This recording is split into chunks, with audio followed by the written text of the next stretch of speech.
होते। इंग्लिश कमजोर थी साहब, वरना हम भी किसी के बाबू सो न होते।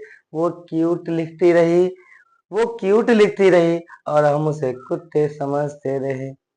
देख लीजिएगा। चलिए आगे देखिएगा। आज का टॉपिक है use of this that these those. Use of this that these those, ये बेटा ट्रांसलेशन का टाइप्स है।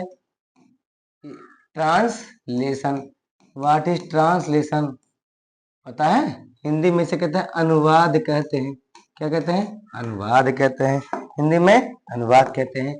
ट्रांसलेशन को जैसे आएगा, जैसे हिंदी लैंग्वेज है बेटा, हिंदी से इंग्लिश में चेंज किया जाएगा, इंग्लिश से हिंदी में चेंज किया जाएगा, या संस्कृत से हिंदी में चेंज किया जाएगा, या हिंदी से संस्कृत में चेंज किया जाएगा। ये सब आपके ट्रांसलेशन में ही आएंगे। अनुवाद करना होता है। घर पर जो अनुवादी करते हैं वो नहीं, ये इंग्लिश का अनुवाद है। One language to change any other language is called translation. One language to change, one language to change any other language, या second language any other language, one language to change any other language are called is called translation. Learn हो गया ना? चलिए this translation में पहले ये कि this बेटा वहां लगता हो जैसे ये चीज पास में है, this is a pen, this is a pen. तो दिस जो लगता है ये नियर के लिए लगता है, नियर मतलब पास के लिए लगता है। और उसके बाद में ये सिंगुलर के लिए लगेंगे। जैसे अभी आपको समझाते हैं, ये दोनों सिंगुलर के लिए लगेंगे, सिंगुलर के लिए, सिंगुलर के लिए। और दिस का ये होता है प्लूरल, दीज होता है, दैट का प्लूरल दोज होता है। ये दोनों जो है प्लूरल के लिए लगेंगे, plural. Singular plural, singular means होता है जैसे कि एक एप्पल है, ये एक एप्पल बना देते हैं, और ये प्लूरल है।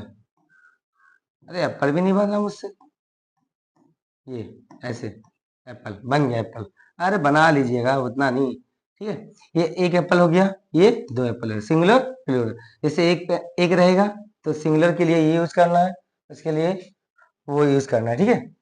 आगे है, चलिए दिस, यूज ऑफ दिस जो लगता है बेटा ये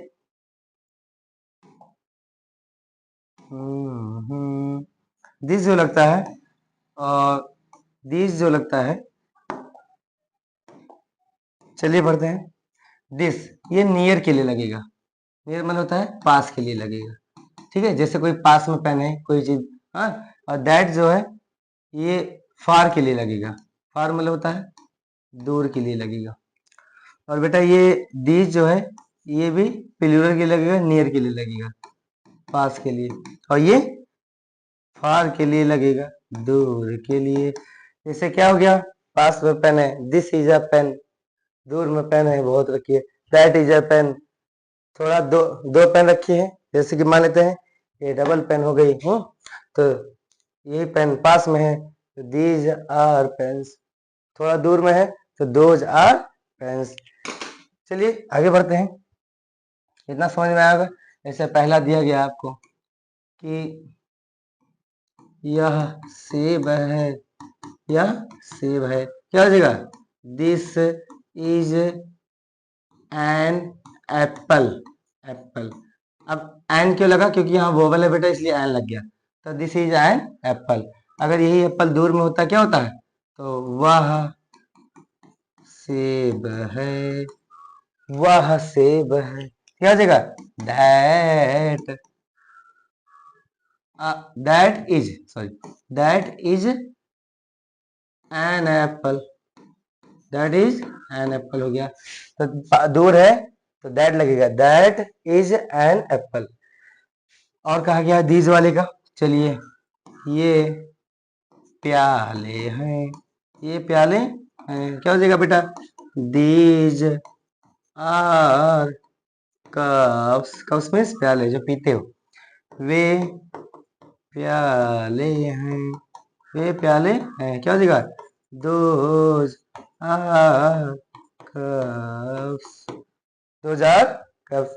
कहीं मिस्टेक मिले तो बेटा कमेंट कर दीजिएगा, कोई दिक्कत नहीं है, सही हो जाएगा। माना कि गलतियां सबसे होती हैं, वहां पर सुधार कर लेना उचित होता है। वक्त जब बिगड़ता है, कहना क्या है जरा गौर से सुनिएगा। वक्त जब बिगड़ता है तब गूंगे भी बुराई करने लगते हैं, लोग बराबरी नहीं कर पाते हैं तो पैरों के नीचे खुदाई करने लगते हैं।